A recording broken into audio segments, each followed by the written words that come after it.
listening to the Mark Bradford Alchemy for Life podcast. Let's talk about the yes or no after the no. Hey, never mind. I want to talk to you about deciding you don't want a goal or deciding something has changed.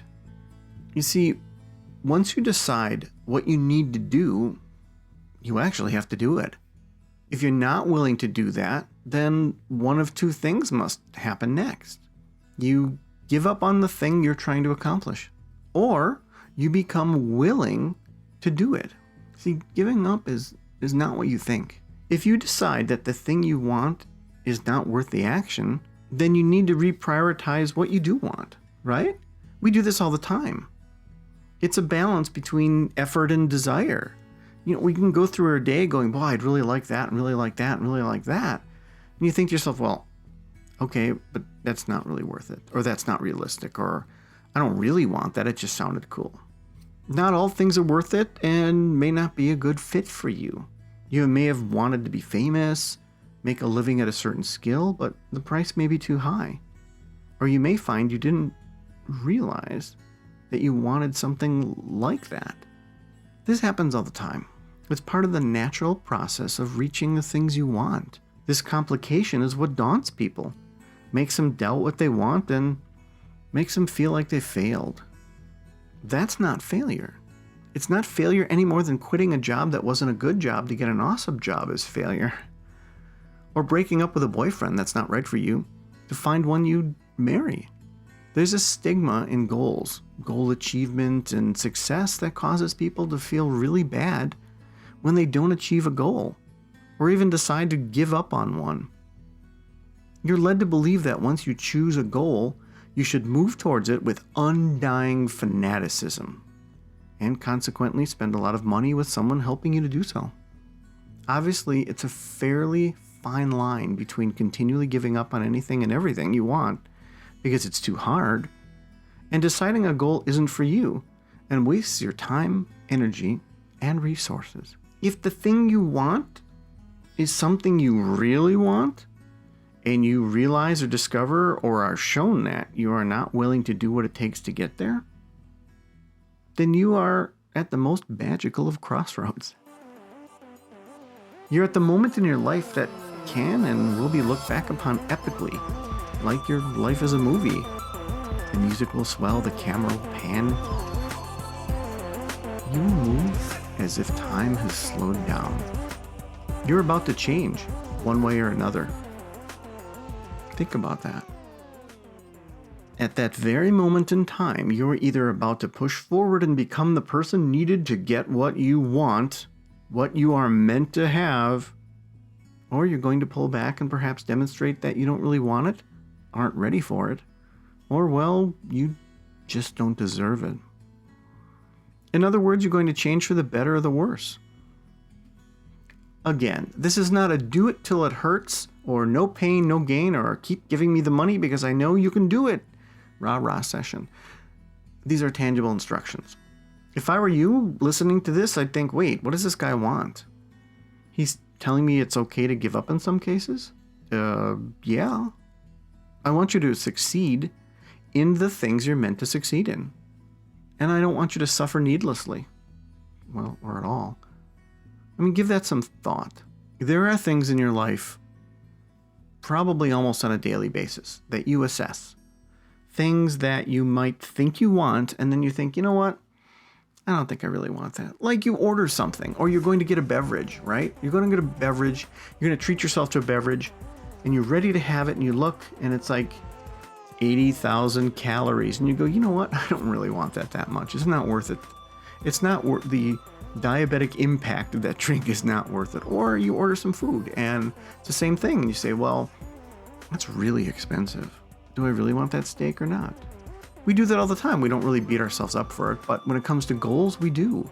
We beat ourselves up for these goals because we think, well, I'm supposed to find a goal, then I'm supposed to move towards it, and then I'm supposed to do everything I can, never give up, right? Well, it sure is a fine line between figuring out if it's something you really want and being a big quitter. There's a lot of room in there. for where you are in life. Think about that when it comes to big decisions you're making. That's why some people have the whole paralysis by analysis. They're trapped between the bookend of, am I being a quitter, or a bookend of, do I really want this or not? And when you have the voices of other people, friends, families, even professionals or mentors or coaches that kind of pop in, it can be really confusing. Your mind can swirl a bit, and you just finally give up and go, okay, tell me what to do. Do I want this or not? Well, can't really tell you that. You have to tell you that. Let's back up and summarize again so we are both on the same page. There's something you want to do. You have a choice between doing it or not doing it, right? You've assessed what it's going to take to do this, whether it's an amount of money, resources, or it's an amount of time and energy. If you realize and you do your math in your brain and you take an assessment of yourself and you go, man, I'm not willing to give up like 4 nights a week to do this, or that's just, there's no way I can financially make that happen. Okay? So what's next? Well, there are really 2 decisions after that decision, and that's what I'm talking about today. You've decided that it's too much of a toll to do it. So therefore, you either keep rolling with that and going, I ain't going to do it. It's cool. I'm done. I'll pick a lesser version of that. I won't do that at all. Or you become willing to do it and say, well, you know what? Even though that's going to cost a fortune, I'm going to somehow make it happen. I'm going to eat peanut butter and jelly for the next 2 years. Or I guess I really don't need that expensive thing. That's really not important. Or I'm just going to take out a loan. Or you say, I am going to apply myself and physically I'm going to be able to do this. So that's the crossroads. The crossroads is, do I just say, yeah, I was right, this isn't for me, or I'm not willing to do this, or I'm going to make myself do that? That's really the crux of what I'm talking about today. It's the decision after the decision. And I think it really defines you, what you do next. And again, I want to stress strongly, if you give up the second time, the giving up, this is going to be way too much work, it's cool. There's nothing wrong with that. Honestly, some of the best moments in your life may be because you said no. It works that way when you're self-employed. You can say no to clients. It works that way when you're dating. Something might kind of feel right, or you go, well, that's instant gratification, and you just go, nope. Conversely and confusingly, it can feel just as good when you push yourself through it. And again, the flip side of both of those is you said no to something, but you really should have pushed. I mean, that's what separates the blank from the blank, is that those people push through. Or, man, I killed myself going for that thing in the end, I guess I really didn't want. I was just trying to prove something to somebody I know. Confused, huh? Yeah. Just keep in mind that when you get to the point where your brain says, the effort involved in doing that thing, let's think about that. Let's look in the mirror. Let's think about that, Mark, Bill, Ted, Karen. Let's think about that and go, am I willing to do this?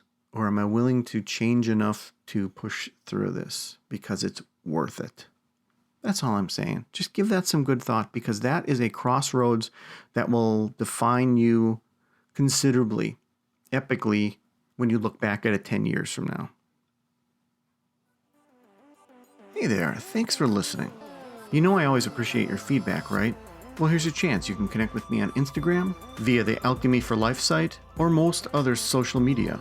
If you like this podcast, you may love my new book, Alchemy for Life: Formulas for Success. The 239-page paperback is available on Amazon and everywhere else you get your books. All this info is available at Alchemy for Life. Thank you. See you next week.